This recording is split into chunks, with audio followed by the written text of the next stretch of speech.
Olá, boa tarde a todos. Estamos aqui de novo para conversar sobre educação, né? Trazer novos assuntos relacionados, então, a aulas virtualizadas, seguindo a nossa série de webinars que estamos produzindo aqui no EAD da Univates. Então, a temática de hoje é aulas virtualizadas. E agora? Para conversar com a gente estão aqui, então, a professora Rita Quadros, que ela é professora de educação física de uma escola da rede pública aqui de Lajeado e é doutoranda em educação. Com a gente também a professora Maria Elizabeth Berchi, coordenadora pedagógica dos cursos da modalidade EAD e professora das licenciaturas dos cursos presenciais e à distância. Rita e Beth, muito obrigado pela presença de vocês aqui hoje. Eu queria agradecer realmente assim a oportunidade de vocês estarem aqui. Para quem tem nos acompanhado aí durante as webinars, a gente teve alguns problemas técnicos realizando as atividades de casa, então o pessoal se dispôs a vir aqui na Univates para a gente fazer a gravação, né, fazer essa transmissão ao vivo. Então, meninas, muito obrigado mesmo pela presença de vocês aqui comigo. Eu que agradeço pelo convite. A gente agradece o convite. Eu vou pedir então para a Rita começar se apresentando e dando uma introduzida no assunto que a gente vai conduzir hoje à tarde. Ok. Então, conforme tu já disseste, Maurício, eu sou professora da rede pública de Lajeado, tem 9 anos já, 8 anos para 9, e atuo na graduação também, mas hoje falo como professora da rede básica. E eu acho interessante a gente começar essa conversa partindo do ponto inicial. Bom, nós tivemos uma paralisação no ano letivo via decreto. O que a gente faz agora? Um pânico inicial se estabelece e a gente começa a pensar formas de fazer com que as aulas continuem, as crianças continuem aprendendo. Muito bem. Então, assim, eu acho que o que primeiro a gente precisaria pontuar que é importante, que é fundamental para que a gente dê continuidade no curso das atividades, mesmo que ainda não presencial, é que a gente conheça as comunidades escolares às quais a gente pertence. Imagino que as redes municipais devem estar fazendo esse diagnóstico, esse levantamento, conversando com as escolas e para conhecer esse público. Veja que mesmo numa cidade, num município do tamanho de Lajeado, que não é um município muito grande, nós temos realidades totalmente distintas, né? A gente vai ter aí escolas com provavelmente 100% dos alunos com acesso à internet, a gente vai ter outras escolas que esse percentual vai ser bem menor. Então, a gente precisa inicialmente conhecer esse público. Bom, eu consigo, então, dar prosseguimento às atividades escolares de uma forma descorporificada, né, porque é a distância, então a gente não tem a presença do professor, a interação entre aluno e professor e entre alunos. Eu consigo fazer isso via internet? Se eu posso fazer isso, abre uma série de possibilidades, e aí acho que a Beth vai trazer algumas questões que podem e devem ser pontuadas nesse sentido. Bom, eu não tenho essa homogeneidade na minha comunidade escolar, alguns alunos não vão ter acesso à internet, então eu preciso pensar outras estratégias, né? Há precedentes de escolas que estão enviando atividades impressas para casa, que é interessante, periodicamente essas atividades são enviadas e dá uma continuidade, não se desfaz totalmente o vínculo entre escola e comunidade escolar, é bastante interessante também. Mas, caso a gente tem um município aqui, se não me engano, é Travesseiro, que é aqui também na região, que as atividades são entregues nas casas dos alunos, mas veja que é um número de alunos muito menor, então cada município está procurando estratégias e isso vem sendo discutido não só aqui. O mundo inteiro discute hoje uma forma melhor de tratar a educação nesse momento, que é um momento excepcional e que as respostas elas não estão prontas e também não são universais, né? Então, eu penso que, a partir disso, a partir desse conhecimento da realidade, que já deve estar sendo feito por parte das redes de ensino, então, sim, se estabelece aí no diálogo dos professores, dentro das escolas, uma forma de levar adiante esse processo educativo, e muitas coisas bem bacanas vêm sendo produzidas nesse sentido. Rita, posso contribuir um pouquinho também? Claro. Nós temos uma webinar que estava programada para sair esses dias e a gente até tentou realizar ela e ela teve problema, que é trazendo o pessoal da Coordenadoria Regional de Educação para conversar com a gente e expor o que a rede já está fazendo. E junto a isso a gente trouxe também um diretor de escola particular para conversar e nos mostrar um pouquinho do que essa rede também está fazendo. Essa webinar ela foi reagendada e, se eu não me engano, ela está prevista para acontecer amanhã. Isso, amanhã, às 14 horas. Então, assim, já numa conversa prévia com eles, a gente já consegue ver que estão sendo adotadas diferentes estratégias, né? E é bem isso que tu fala, cada realidade escolar é diferente, e às vezes isso muda de turma para turma, né? A realidade de uma turma de ter 100% do acesso e outras turmas terem, sei lá, 50%. Alguns lugares, até a professora que era para estar aqui com a gente, a professora Terezinha, ela comentou que na localidade onde ela atua, as aulas tiveram que ser canceladas porque os alunos não têm acesso à internet, é uma cidade de interior, então essa realidade, ela realmente, assim, ela é de particular de cada instituição. Exatamente. E, Maurício, só para trazer mais um elemento nessa discussão, às vezes a família tem acesso, mas são 3 crianças, o computador é 1, então às vezes não é nem só o acesso que é o fator que interfere nessa organização, é também a forma como a família consegue se organizar, pensando o trabalho que é em home office muitas vezes, o estudo dos filhos, é uma série de elementos que a gente precisa considerar também. Exatamente, eu acho que por isso que as redes particulares têm tido ótimos resultados em relação a isso e ideias muito bacanas, porque eles já partem de uma realidade que eles conhecem, né? Já conhecem os seus alunos, cada escola particular já sabe que, por exemplo, eles vão ter acesso à internet, que eles vão ter acesso a outros recursos digitais, e a partir disso, então, já há mais de mês atrás, vem criando essas estratégias, né?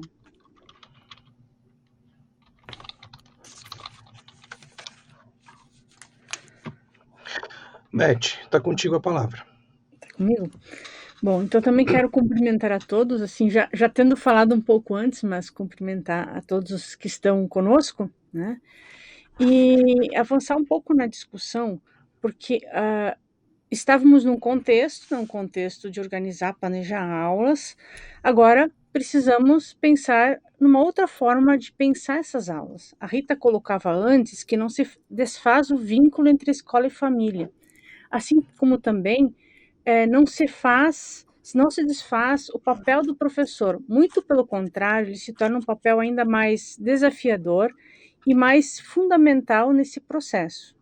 Estamos falando do ensino e do ensino escolarizado, ou seja, um processo que é intencional, que tem, onde cada sujeito assume algumas responsabilidades. E o que envolve o ensinar? E eu vou trazer isso porque é a partir disso que a gente pode pensar como eu organizo uma aula virtualizada, né? O ensinar envolve apresentar para o estudante um conteúdo, uma matéria, um objeto de estudo, né? Como é que a gente apresenta? Por meio de vídeo, por meio de um texto, por meio de uma série de formas, e nós estávamos acostumados a apresentar isso cara a cara. Hoje continuamos a apresentar isso de outras formas, encaminhando um material didático para casa, quando tem o recurso da internet, indicando materiais de estudo, indicando vídeos. Um pouco do que, na semana passada, o professor Leonardo e a professora Suzinara estavam conversando sobre curadoria de conteúdo, né, da preocupação, do cuidado numa escolha boa de um conteúdo. Mas não é apenas apresentar o conteúdo. Apresentar o conteúdo é um fato, é algo muito importante, mas também propor formas de explorar esse conteúdo. né? Então, nós estaremos, enquanto professores, também faz parte do processo de ensino apresentar formas de olhar para esse conteúdo, de pensar sobre esse conteúdo, dessa matéria, esse objeto de estudo, de explorar esse objeto de estudo, né, que são as propostas de atividade, né? O que muda, né?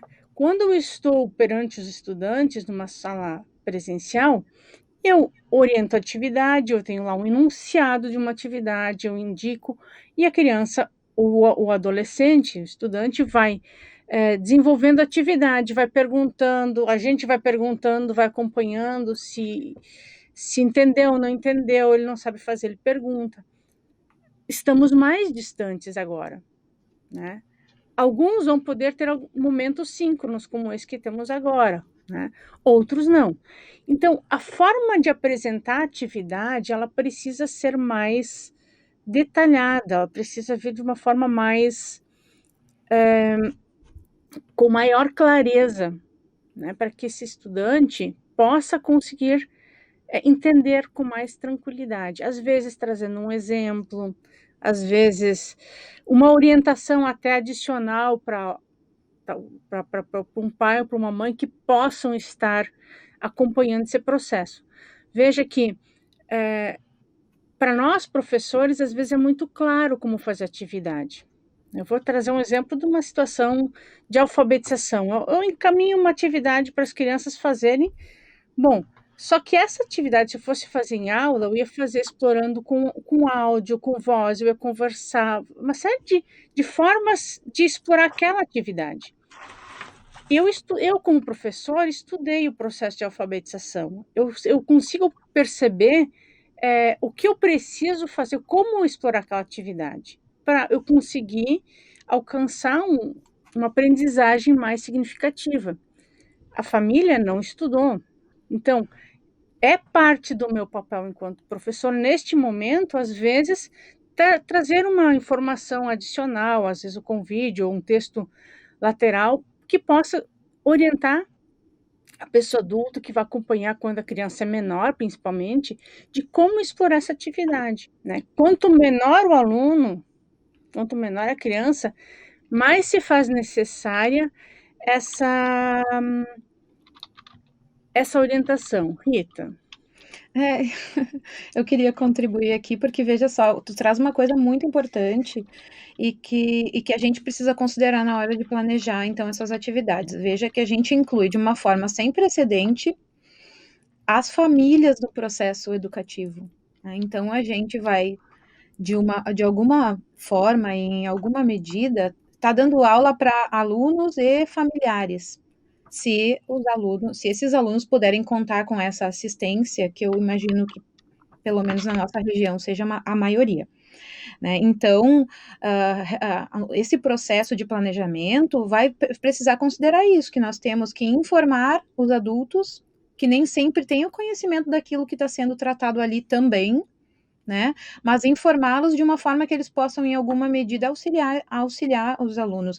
E sabe, eu acho que primeiro ponto a se considerar na hora do planejamento sabe aquilo tudo que a gente fazia na sala de aula, que a gente faz quando as coisas estão normais? Não é assim. É de outro jeito. E a partir da desconstrução daquela forma tradicional de dar aula, a gente vai pensar numa outra maneira de propor essas atividades à distância, então. E são necessárias, ainda que exista uma discussão, né, sobre aproveitar ou não esse tempo para estar disponibilizando aula para os alunos. Veja que a gente não pode permitir que desigualdades se asseverem, né, numa rede particular e numa rede pública, por exemplo, simplesmente não disponibilizando essas atividades. Então, é importante, é necessário, precisa ser pensado. Então, temos dois elementos, né, da nossa virtualização de aula. Como apresentar esse conteúdo, de que forma orientar essa exploração desse conteúdo, que tem que ser um pouco diferente, né? Ao mesmo tempo, nós temos que também faz parte do papel do professor, é parte da docência, o acompanhamento da aprendizagem. E aqui talvez venha aquilo que mais nos deixa angustiados. Como é que eu posso ter alguns elementos para saber se o aluno está dando conta, está entendendo, se não está entendendo, né?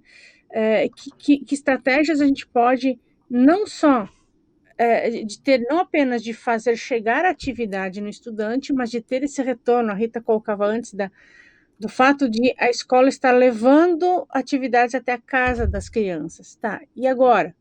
Como é que eu posso imaginar, perceber esse aluno por trás dessas atividades? É claro, a gente não pode pedir que eles entreguem tudo, né?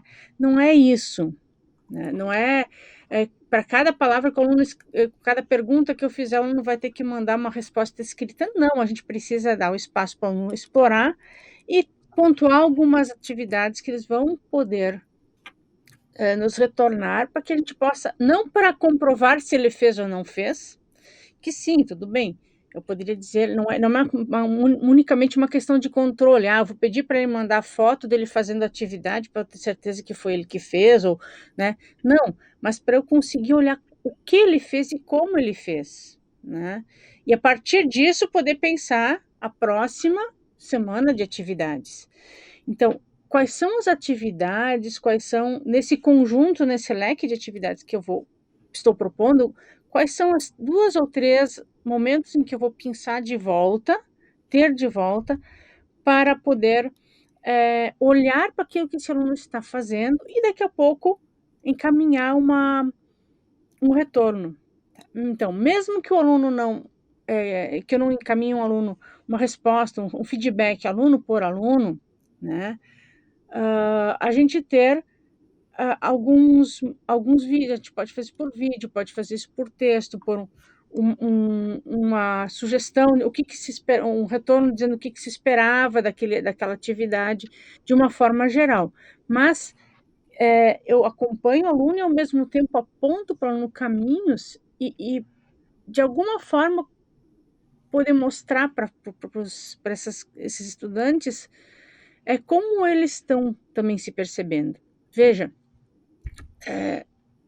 eu enquanto aprendiz, perceber como eu estou aprendendo, né? Se eu não encaminho nenhum retorno em momento nenhum, o aluno também vai ficar um pouco instável, inseguro, porque ele não sabe se ele está caminhando pelo, né? Se o caminho que ele está percorrendo está adequado, se ele precisa pensar diferente, né?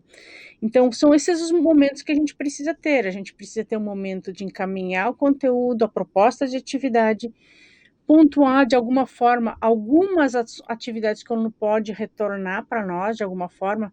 Claro, se a gente tem acesso à tecnologia digital, fica mais fácil, né? Mas não tendo, a gente precisa pensar outras estratégias, né? Há escolas usando grupos de WhatsApp para isso, né? Ficou difícil no primeiro momento trabalhar com ambiente virtual, ok, usa outros recursos, né? E-mail, trazer de volta para a escola, mas depois de trazer de volta para a escola, que não é só um momento de comprovar se o aluno fez ou não fez, como eu posso, de alguma forma, encaminhar um parecer, que não necessariamente é aluno por aluno, mas um feedback mais geral, algum retorno para esse aluno poder se perceber. Eu lembro também que o professor Leonardo, na web passada, estava falando que ele, por exemplo, usa o Google Forms como uma possibilidade do aluno se enxergar, né? Então, ele encaminha os questionários e o próprio aluno vai se percebendo nesse questionário. Mas esses momentos a gente precisa pensar nessa organização de uma aula virtualizada. Beth, posso contribuir um pouquinho? Claro.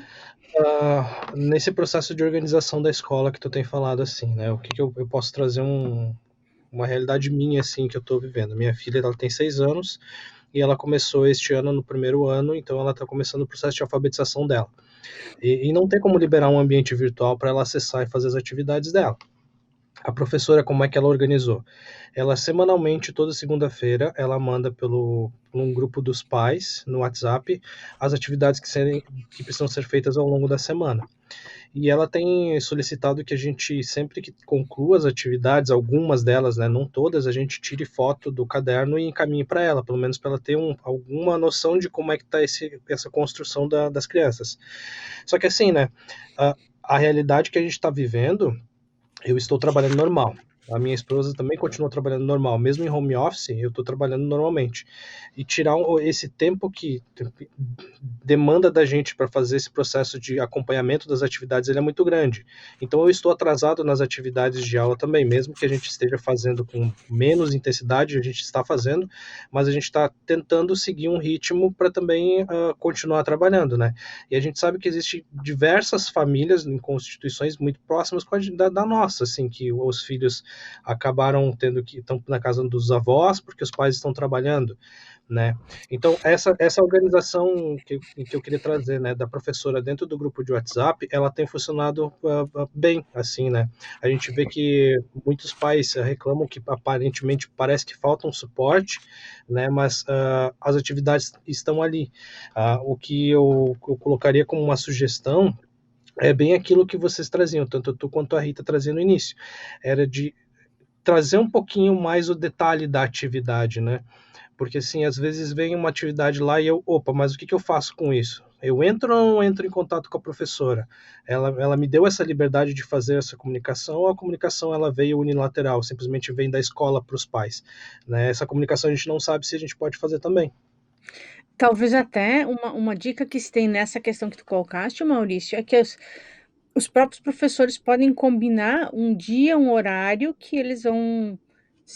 Se tem grupo de WhatsApp, é possível o professor fazer uma videochamada. Nesse dia eu vou fazer uma pequena fala, vocês tiverem dúvida, nesse horário, né? Combinar um horáriozinho, quando a criança é muito pequena, com a família, com os pais que quiserem, que precisarem desse apoio, dessa orientação. Talvez possa ser uma coisa interessante.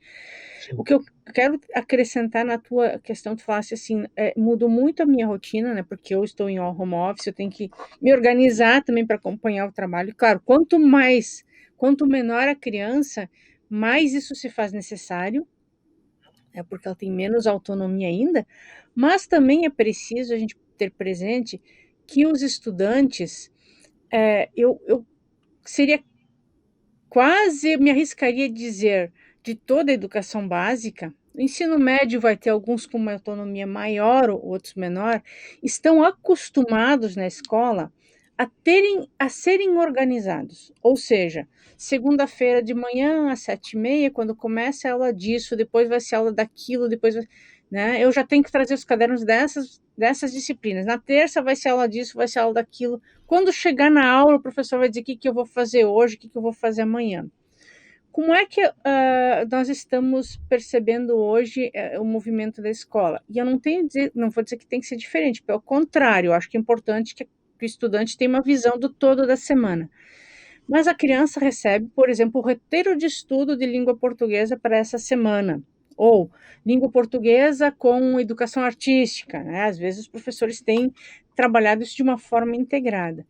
Mas esse estudante não aprendeu ainda a se auto-organizar na semana. Então,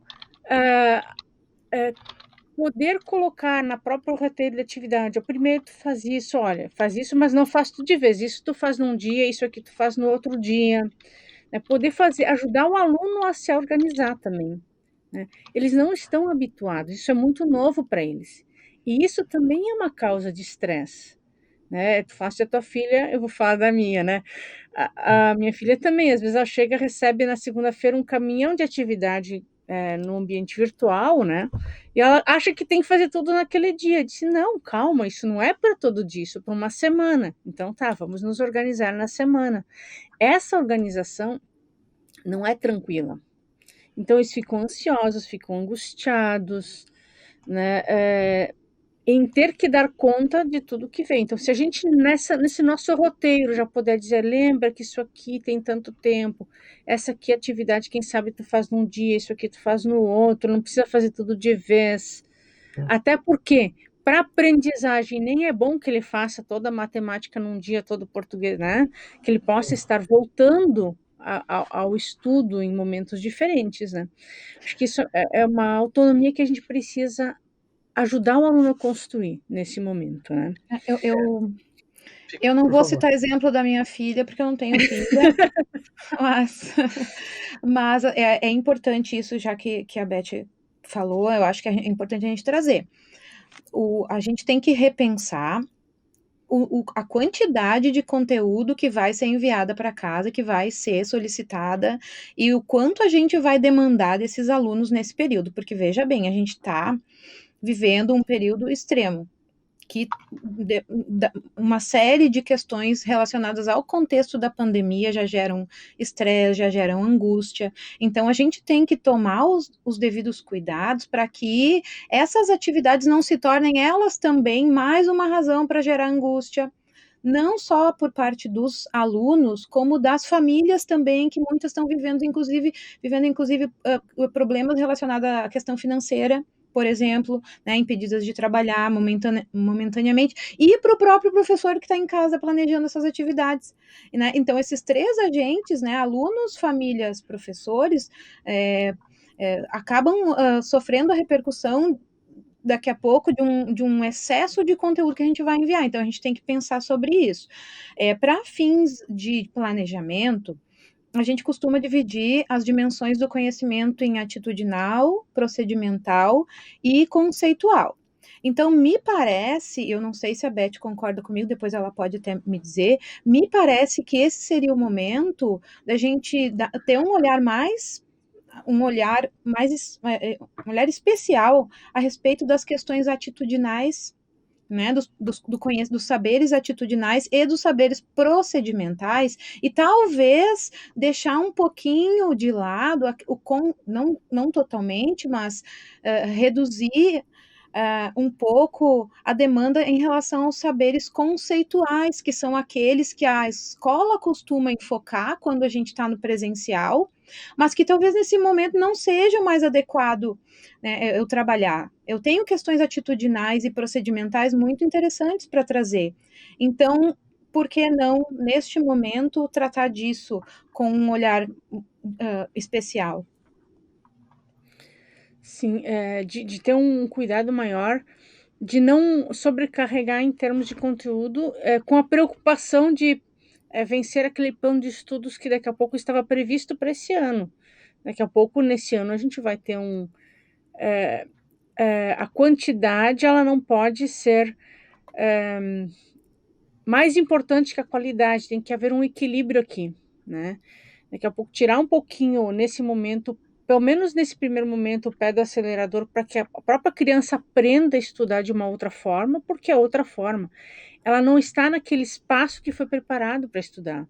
Ela está estudando enquanto o irmão está brincando, o irmão menor está brincando, não sei quem está fazendo almoço, outro está assistindo o noticiário de TV, né? Não está todo mundo reunido em torno da mesma proposta de trabalho, né? É um ambiente que é diferente. E esse ambiente diferente é importante a gente ter presente. Ao mesmo tempo, quando a gente muda, a gente volta para aquilo que nos é seguro. Então, a gente sabe que enviar um texto com perguntas para responder parece que é uma coisa que é fácil de fazer. E a gente, às vezes, se trava um pouquinho na criatividade, né, da proposição de atividades. Né? E me parece que é um momento também muito interessante para a gente se dar conta da importância de diversificar um pouco as propostas de produção do estudante. Né? Então, sim, ele vai escrever, ele vai desenvolver um cálculo, como ele já fazia, mas também abrir espaço para ele se comunicar de uma outra forma, né? As crianças de hoje, muito mais do que as da nossa geração, adoram se filmar, né, com o celular, elas gostam de se expressar oralmente, algumas gostam de desenhar, outras nem tanto, né? Mas que outras formas que a gente pode propor de permitir que a criança expresse o conhecimento? Montar algum objeto com o material que ela tem em casa, enfim, cuidar para não ficar sempre com a mesma rotina de atividade, com o mesmo tipo de atividade. A gente precisa desenvolver outras possibilidades, né? E que podem sim ser devolvidas a partir de uma foto para eu enxergar como está sendo feito, pode ser feita de alguma forma o aluno devolveu pelo grupo de WhatsApp, pelo ambiente virtual, o vídeo, se for o caso.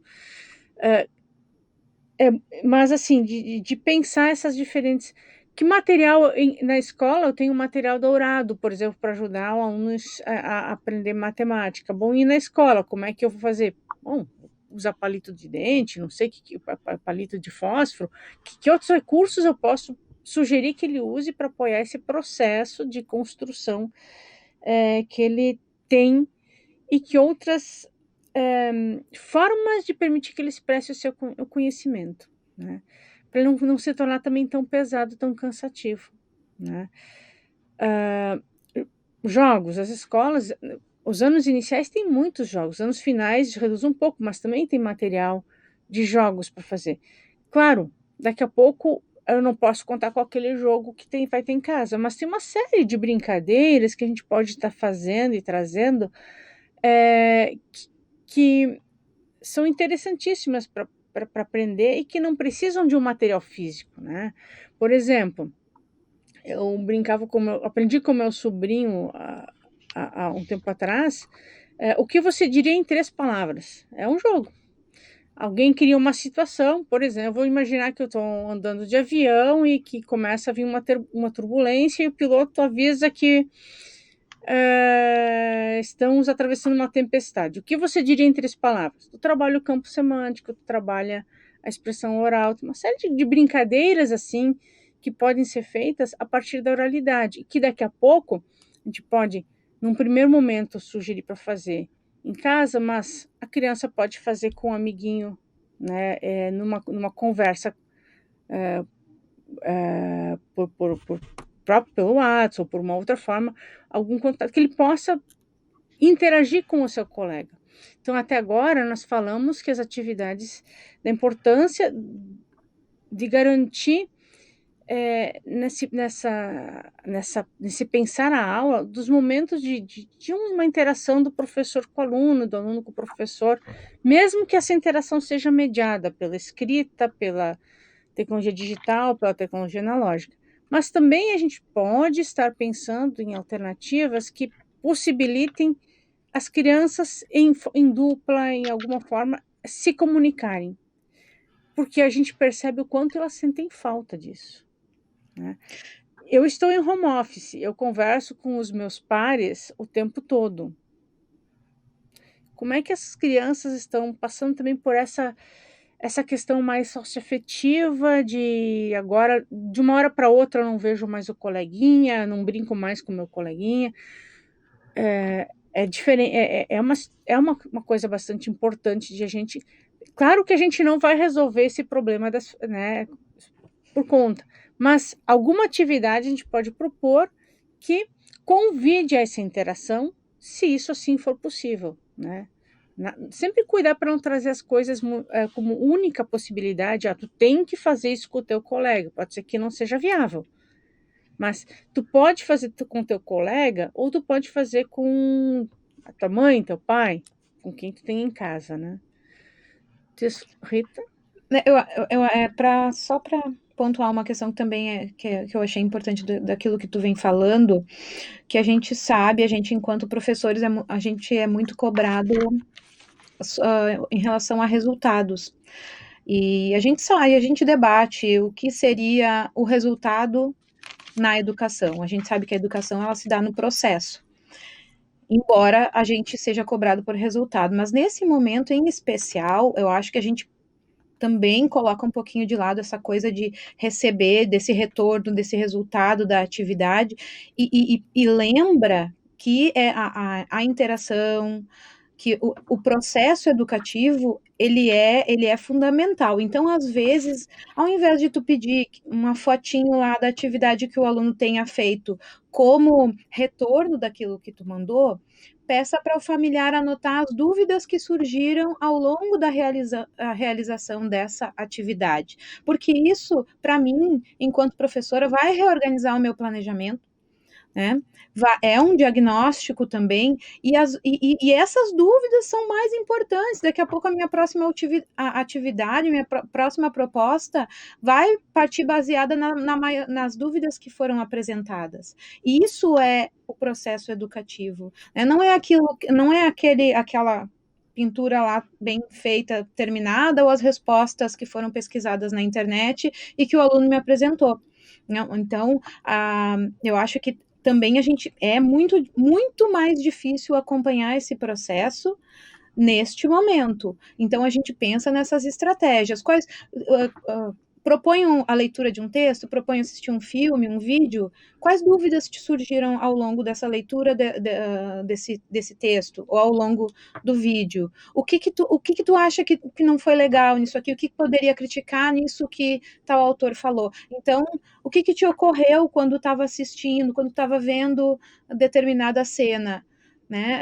Conversa com seu colega sobre isso. Então, a gente estimula que esse processo aconteça, ainda que de uma maneira que eu não posso acompanhar, ainda que sem as vozes insurgentes que surgem na sala de aula, mas que são elas que muitas vezes fazem o processo educativo se tornar significativo, né? Quando eu tenho um aluno que faz uma pergunta e o outro que faz uma relação lógica com aquilo que está sendo perguntado, e aí sim o conhecimento ele se faz e ele acontece. Então a gente tem que pensar em como propor isso também à distância. E eu acho que essa dica de acompanhar as dúvidas, os comentários que são feitos ao longo da realização dessas tarefas, se isso for possível e viável, é bem interessante também e auxilia também, tanto o trabalho do professor, quanto da família ali conversando, dialogando. Eu acho que é importante também pensar nisso. Gente, antes de a gente dar continuidade à fala de vocês, eu queria começar a introduzir alguns questionamentos que estão chegando lá no chat do YouTube para nós. A professora Cláudia ela colocou assim: uma questão importante a debater é a desigualdade social, que já era evidente, mas ficou mais visível agora. Né? Ela trouxe isso lá no início da nossa fala, quando a gente estava comentando da dificuldade que algumas escolas têm de fazer a virtualização das aulas e que a gente estava trazendo, então, essas alternativas diferentes de escolas onde tem alunos que têm, turmas que têm alunos com 100% de acesso à internet e outras que nem tanto. E tem uma fala aqui também da prof. Deixa eu ver, que foi logo em seguida. Da Miriam. Como aproximar aqueles não tão virtuais? Ela está dizendo assim, tanto do quadro de alunos quanto de pais neste processo. E de professores, né? Porque também, nem né? todo professor recebeu a formação, faz parte desse mundo mais virtualizado, enfim. Eu vou deixar essa para a Beth responder, mas acho que eu vou responder primeiro. Eu vou responder primeiro essa das desigualdades. É uma questão importante, é relevante. A gente tem pensado muito sobre isso. Eu não vejo muitas alternativas para reduzir a desigualdade nesse momento, mas eu vejo que se a gente ficar parado, essa desigualdade vai se acentuar, vai se asseverar, e talvez a gente tenha realmente uns quadros muito, muito complicados lá na frente. Então, assim, eu acho que o primeiro ponto é redes de ensino, conheçam suas comunidades escolares, conversem com as escolas, peçam que as escolas tomem medidas de conhecer a sua realidade, até porque assim, as direções das escolas já conhecem seus alunos, já conhecem sua comunidade escolar, e essas escolas deveriam receber uma autonomia para tomar medidas para levar adiante o processo educativo mesmo nesse momento de pandemia. Só isso poderia reduzir o impacto em termos de desigualdade lá na frente. Se a gente ficar parado, não vai funcionar. A gente precisa pensar estratégias. E os recursos digitais são importantes, mas se não for possível, a gente usa material impresso, rádio, não sei. A gente precisa pensar em maneiras. A outra pergunta era tua, Beth. Vamos tentar responder. Eu acho que ela é uma continuidade, na verdade, da questão que a Rita traz, né? Primeiro, o conhecimento, sim, da comunidade e das possibilidades que tem. Muito facilmente a gente foca nas dificuldades, mas a gente também tem que tentar olhar para as possibilidades que se encontram ali.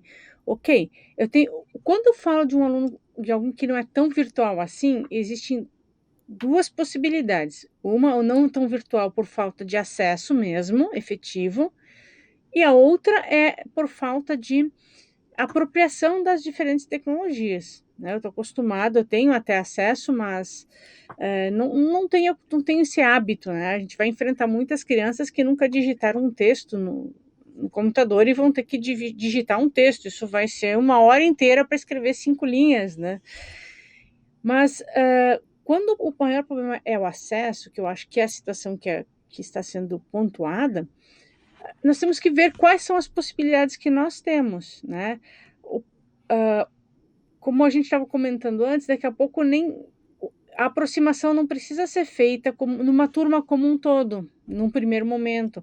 Mas qual é o amiguinho com quem tu de vez em quando conversa?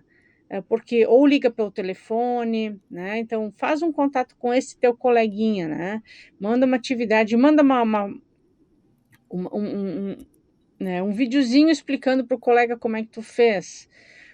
Abre o canal, assim como as escolas têm lá muitas, a gente sabe de muitas, eu conheço muitas que têm feito isso, criado um canal de WhatsApp para o professor encaminhar a pergunta para a família, a atividade para a família. Esse canal de WhatsApp ele pode também vir de um momento em que a família vai trazer em alguns momentos um retorno e essa aproximação com a escola, e dar essa aproximação para a escola.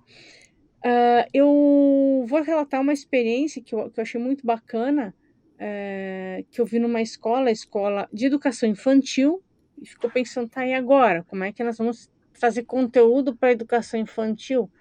E eles buscaram um softwarezinho que cria um podcast áudio, né, streaming de áudio, e criaram uma radiozinha, né?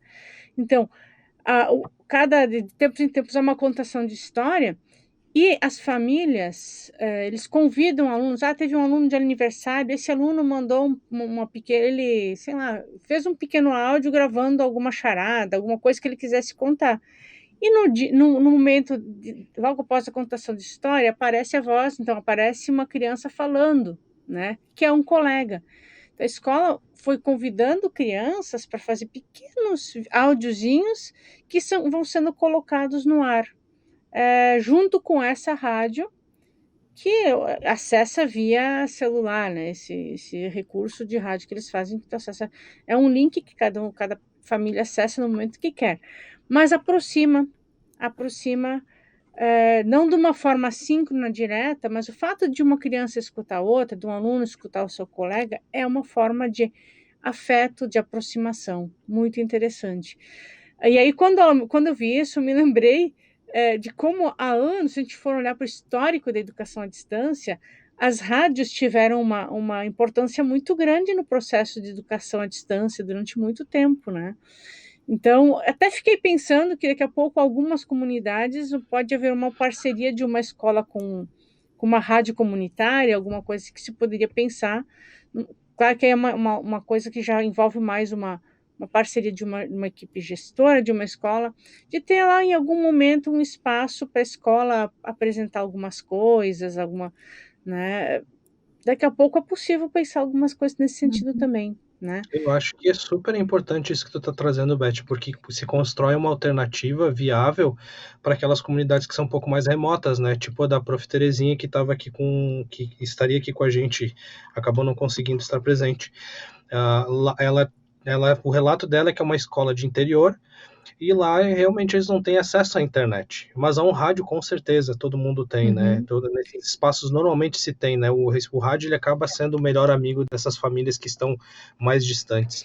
Então, se houvesse realmente uma parceria entre uma escola e uma rádio dessas, até para divulgação das próprias atividades ou de orientação dos pais com relação a contatos, a como conduzir, eu acho que seria bem legal.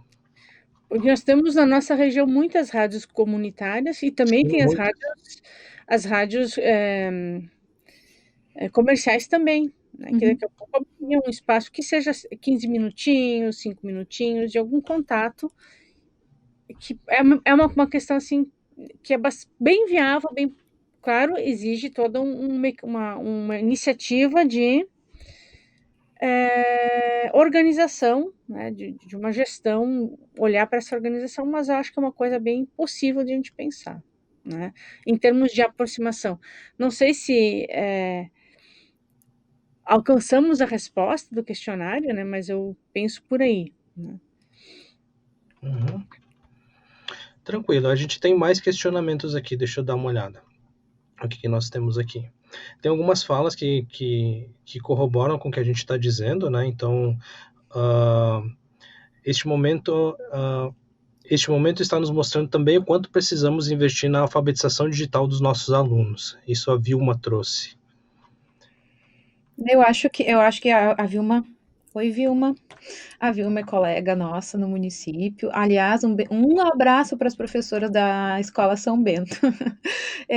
A Vilma traz uma questão que eu também vinha pensando e que eu acho importante falar aqui. A gente já passou daquele período de resistência com relação às mídias, à tecnologia na escola. Acho que acabou por aí, mesmo que a pandemia se vá, e a gente espera que se vá o quanto antes, mas as mídias, a tecnologia é uma realidade, a gente precisa trabalhar com isso, né? É um recurso muito legal, muito importante, né? E cabe também aos professores, às redes, prepararem seus docentes para trabalhar com isso.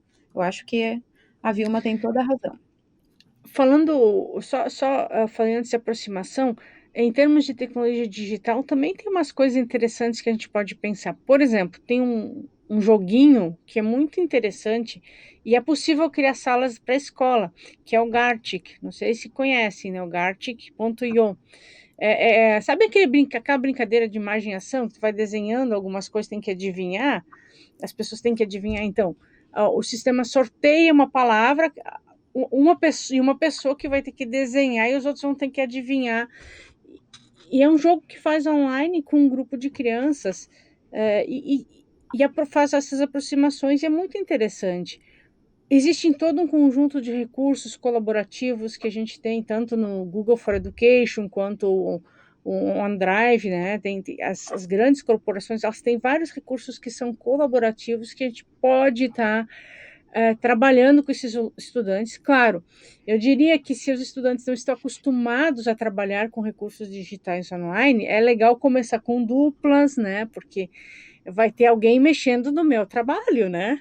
E esse alguém não está aqui discutindo como vai ser. Então, isso às vezes é um processo que é difícil de aprender, né? Mas tem coisas muito interessantes nesse sentido. Tem um outro colaborativo, Flipbook, que faz livros, pode convidar 2, 3 pessoas para construir um livro digital em conjunto. Existe um programa da Católica de Pelotas, que é o ensino de línguas online, o ELO, que tem uma série de possibilidades que o professor pode construir atividades online. Em termos da alfabetização, existe um portal chamado Portal. São tudo materiais que existem à disposição, claro que são dicas agora, que a gente pode estar deixando de recursos, olhando para o que tem digital, né? Como é que é o nome do jogo, Beth? O Gartic.io. É bacaninha. Eu vou colocar aqui no chat, o pessoal está pedindo. Pronto.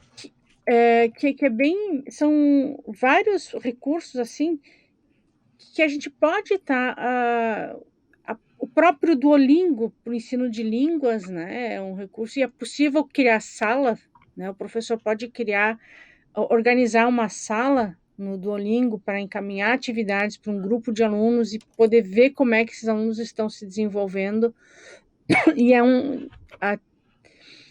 os recursos que eu usei até hoje são essa parte gratuita dele. Eu nunca entrei no Plus, que tem que pagar, né? Mas ainda assim tem várias possibilidades que a gente pode estar até colocando outras ali, Maurício, enquanto o pessoal vai comentando, que podem ficar como dicas de possibilidades, claro, quando a escola percebe que tanto ela quanto a sua comunidade tem a possibilidade de acesso, né? E a maioria desses recursos funciona tanto no computador quanto no celular, né? O que também é importante, né? Talvez a dificuldade com o celular, com o computador seja maior, mas existe um acesso via celular que também a gente consegue explorar bastante bem, né? Uhum. Eu vou colocando ali para ti. Sim. O pessoal tem feito algumas perguntas considerando a tua fala, tá, Beth? A Andréia aqui, ela perguntou se tu sabe qual foi a ferramenta que essa escola utilizou para criar a rádio. Eu preciso perguntar. O que a gente Não pode sei se fazer não é o depois... Anchor, Maurício, te lembra? O Anchor é o que a gente usa para fazer a gravação do podcast. Ele cria um repositório online, sim. Esse eu Eu posso acho que colocar foi aqui. esse. Aí ele é bastante simples, ele não precisa ter nada de computador, é só direto no aplicativo, a gente consegue fazer ali. Esses links a gente pode colocar todos eles depois na descrição do vídeo da gravação do YouTube, a gente coloca tudo ali para vocês depois. A Isolete aqui, ela perguntou se tu tem o endereço de uma ferramenta que trabalha com palavras repetidas. Eu acho que é a nuvem de palavras, Beth. Sim, temos sim, a gente pode colocar ali também. Colocamos também na descrição do vídeo Tem depois. 2 tipos, Maurício. Tem o Mentimeter, que permite tu encaminhar uma pergunta e quando volta a resposta já vai montando automático a luz de palavras. E tem uma ferramenta que a gente constrói a partir de uma lista de palavras. Né? Eu estava aguardando a Miriam me responder aqui, mas eu não sei se ela chegou a ver meu questionamento. Eu vou fazer a pergunta dela igual. Ela colocou assim: não vejo, na verdade não é uma pergunta, é uma consideração. Não vejo na minha realidade aulas virtuais. O que estamos fazendo é encaminhamento de atividades xerocadas. Eu acho que ela é uma dessas professoras que está nesses problemas de ter de acesso dos pais a ambientes virtualizados, né? Eu creio que seja essa. E se for isso, por favor, a Andréia sinaliza aqui, Miriam, desculpa, sinaliza aqui no chat para nós.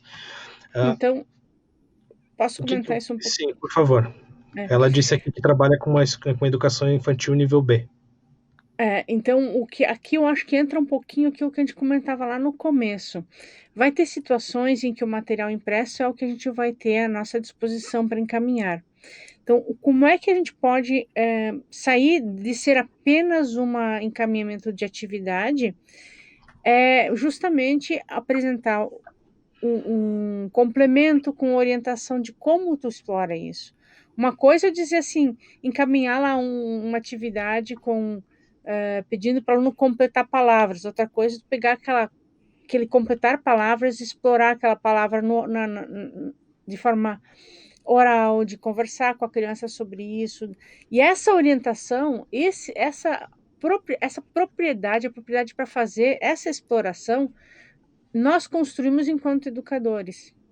Então, se a gente puder trazer essa orientação junto, já é uma grande coisa, para além daquilo que tu estás falando de que eu estou encaminhando uma atividade. Sim, tem situações em que eu não vou ter muitos outros recursos, eu não vou poder usar o Anchor, eu não vou poder usar, né,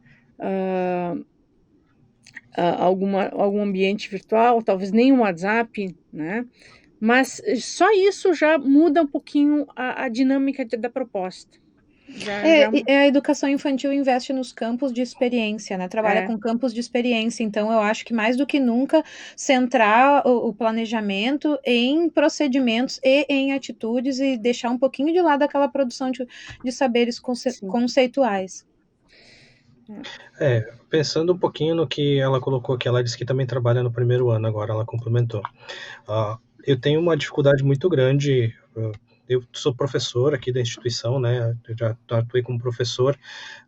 Tive experiência também como monitor de escola durante 7 anos, então consegui interagir bastante com crianças, desde a idade pré-escolar até ensino médio.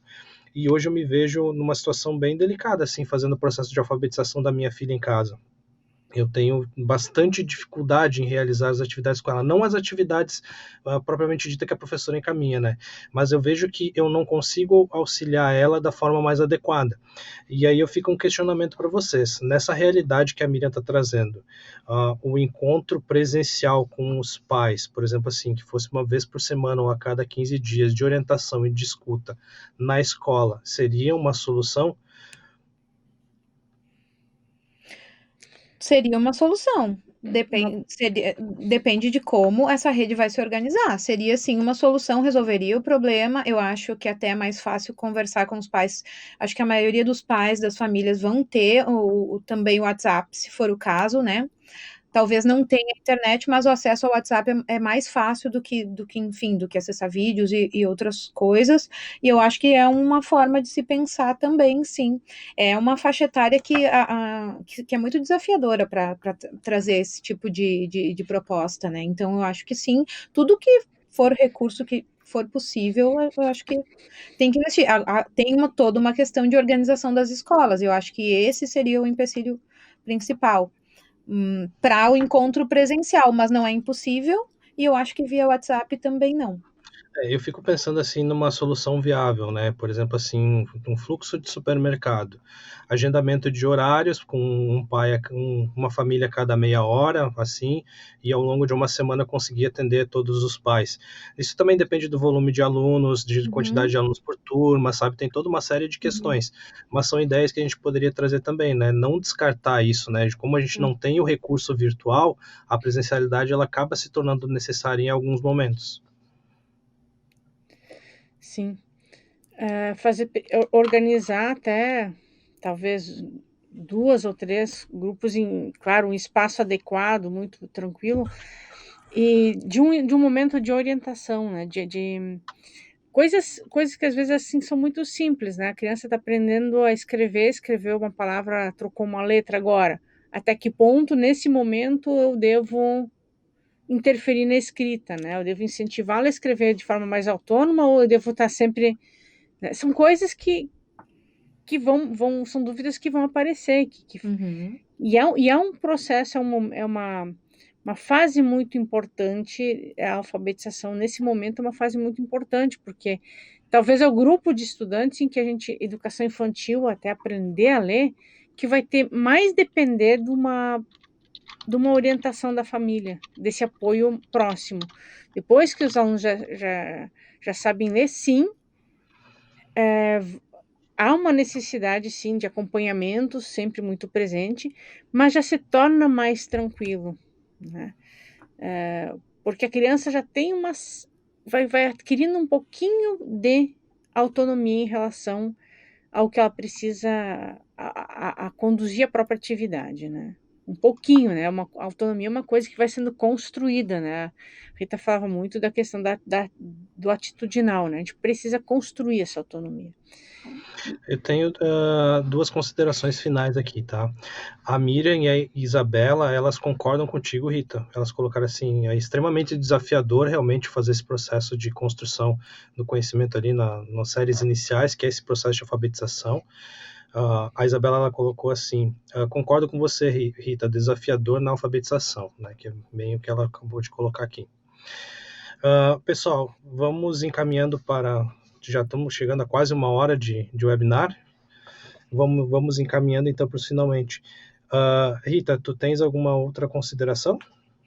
Eu quero só deixar um recado no coração das profs e dos profs, que a gente está angustiado mesmo, que esse momento é um momento ímpar, é um momento sem precedente na história bem recente, mas que a gente vai aprender muita coisa com isso, para a gente tentar acalmar o nosso coração e tentar pensar formas de amenizar toda essa angústia, todo esse estresse. E agradecer o convite, agradecer a Beth, Maurício, fiquei muito feliz por estar aqui, por poder compartilhar um pouquinho. Prof. Beth. Da mesma forma, eu quero finalizar cumprimentando, né, e parabenizando esse grupo de professores que está realmente aprendendo muito, está num processo inclusivo, intensivo de autoformação e de formação continuada, buscando alternativas para continuar a fazer aquilo que é fundamental para a nossa sociedade, né? Apoiar esse processo de aprendizagem e garantir, né, o processo de ensino e de aprendizagem na escola escolar, que é diferente da aprendizagem do cotidiano, que ela também existe, né? Então, e dizer assim, vamos adiante, buscando formas de nos reinventarmos, né? Sejamos criativos e tendo muito presente que lá a Rita começava no início, que a nossa criatividade ela vai sendo regulamentada, vamos dizer assim, orientada pelo conhecimento que nós temos da comunidade escolar em que a gente atua, né? Desse diálogo constante, da abertura de um canal de diálogo com as famílias e com os estudantes também. Tá bem. Eu queria dar um último recado para vocês, tá, que estão nos assistindo ao vivo aí. Amanhã a gente tem, então, a webinar com a Coordenadoria Regional de Educação e com o Tiago, que é diretor de uma escola particular lá de Venâncio. E eu sinto que a discussão que eles vão trazer segue muito na linha do que a gente veio concluindo agora nas nossas últimas falas, de o que se pode fazer e o que se está fazendo em diversas escolas. Então, como eles têm essa proximidade com esse público, e eles estão vendo o que está acontecendo, tanto na rede pública quanto privada, eles vão ter muito a contribuir com a gente e com essa discussão. Então, se vocês quiserem acompanhar amanhã, vai estar aí disponível, acho que é 14 horas também o horário da webinar deles aqui. Tá bem, gente? Mais uma vez, obrigado, Rita. Obrigado, Beth, pela participação. E ficamos por aqui. Um abraço para vocês e até mais.